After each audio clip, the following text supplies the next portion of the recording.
நமஸ்தே. ஸ்ரீ அம்மா பகவான் சரணம். கடந்த ஒரு மாதமாக நான் கடுமையான முதுகு வலி மற்றும் இடுப்பு வலியால் அவதிப்பட்டு வந்தேன்.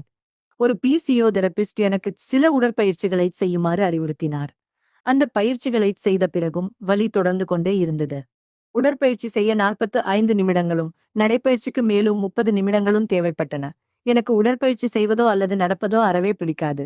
இதற்கென அதிக நேரம் செலவிடப்படுவதாக நான் உணர்ந்தேன். எனவே எனது ஆரோக்கியத்திற்காக தினமும் ஒரு மணி நேரத்திற்கு மேல் என்னால் செலவிட இயலாது என்பதால் என்னை குணப்படுத்துமாறு ஸ்ரீ அம்மா பகவானிடம் நான் பிரார்த்தித்தேன். நாட்கள் செல்லச் செல்ல வலி மேலும் தீவிரமடைந்து கொண்டே சென்றது. இறுதியாக ஆலய தரிசனத்தின் போது பிரார்த்தனை செய்து பார்த்தேன். சோமா அருந்தினேன். ஆனால் எந்த பலனும் கிடைக்கவில்லை. வலி சற்றும் குறையவில்லை. அது தாங்கிக் கொள்ள முடியாத அளவிற்கு மோசமாகிவிட்டது. சில நாட்களுக்கு முன்பு அக்ஷய திருதியை அன்று நடைபெறவிருந்த ஸ்ரீ லக்ஷ்மி குபேர பூஜை குறித்த விளம்பரச் செய்தி ஒன்றை எனது வாட்ஸ்அப்பில் பெற்றேன். அதை நான் படித்து பார்த்தபோது அந்த பூஜையின் சங்கல்பமாக அக்ஷய ஐஸ்வர்யம், அக்ஷய ஆரோக்கியம் மற்றும் அக்ஷய ஆனந்தம் ஆகியவை குறிப்பிடப்பட்டிருந்தன.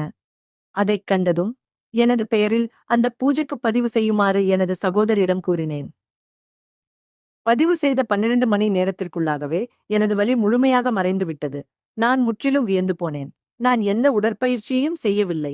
ஆயினும் வலி முழுமையாக நீங்கிவிட்டது. ஸ்ரீ அம்மா பகவானின் தெய்வீக கருணை நிறைந்த அருளை இது சாத்தியமாக்கியது.